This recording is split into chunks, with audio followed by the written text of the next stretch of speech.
Beruchim Habayim. This is Moshe Langado under the auspices of Kollel Ahavat Yisrael and Sha'rei Tziyon. We are going to be reading this week Parshot MATTOT and Masa'ei. These two Parshot are going to finally let us catch up to our brethren in Eretz Yisrael. Since Shavuot, we were a week back in Chutz La'aretz. Now finally we catch up and we will be able to start the Varim all together. In Parshat MATTOT, we read about the war with Midian and how Bnei Israel had conquered some land on the other side of the Jordan River.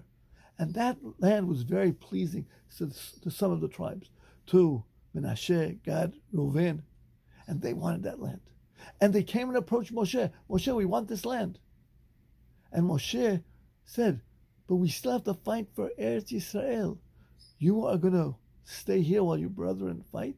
And they said, no, Moshe, we will come and fight. We will build pens and corrals for our animals, cities for our children. Then we will come and join in the military effort with all our brethren. And Moshe Rabbeinu replied to them. And from the words of Moshe, we can learn many lessons. But let me focus in on one. Moshe changed the order of their building. He said, first you build for your children and your wives and your families.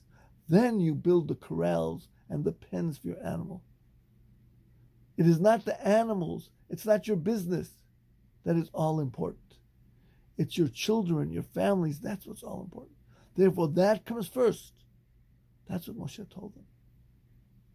And when they replied to Moshe, that's what they said. They said, yes, we will build for our children and then for our animals. My friends, there is a beautiful story that I would love to share with you. A young man with his new family living in Morocco in a city called Marrakesh, having a very time making a living. His parnassah was difficult. And one night, in the middle of the night, he wakes up and he tells his wife, my dear wife, I just had an amazing dream. So I told him, please share it with me. I dreamt that in Egypt, by the Nile River, there's a bridge, and under that bridge is a treasure. His wife smiles and told her husband, Moshe, go back to sleep, keep dreaming. But the dream kept reoccurring.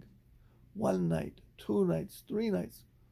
On the 4th night, he could not hold back. He went to ask the rabbi of the city. And the rabbi told him, Moshe, go back to your wife and ask for permission to leave and to go see if you could find your parnassah, your wealth. This may be the key to your wealth. He was excited. He ran back home and told her what the rabbi said, that the rabbi said he should try to follow the vision, his dream. And his wife said, if the rabbi said so, go. And she prepared him a knapsack filled with food, and he started his journey. And he finally got to Egypt. He finally got to the Nile River. And as described in his dream, exactly, there was the river and there was the bridge. And on the bridge there were 2 lions. And under that area was a clear plot of land. But lo and behold, to his dismay, was a troop of soldiers, British soldiers. And every day he would look at them and wait for them to leave, and it didn't seem that they were leaving. 1 day passed, 2 days passed, 3 days passed. On the 4th day, as he was looking at the soldiers, he was surrounded by 4 men with arms. They said, hands over your head. You are a spy, but we don't know for who. Come with us.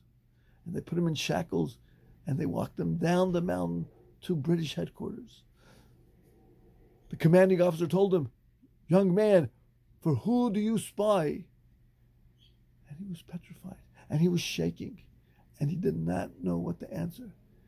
And he thought to himself, the truth always is the right way.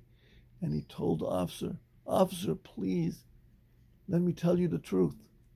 I am a poor man from Morocco. And I have a very hard time making a living. And I've been having a reoccurring dream that here in Cairo lies my wealth, lies a treasure waiting for me. And where does my dream bring me to? This spot here where your troop of soldiers is."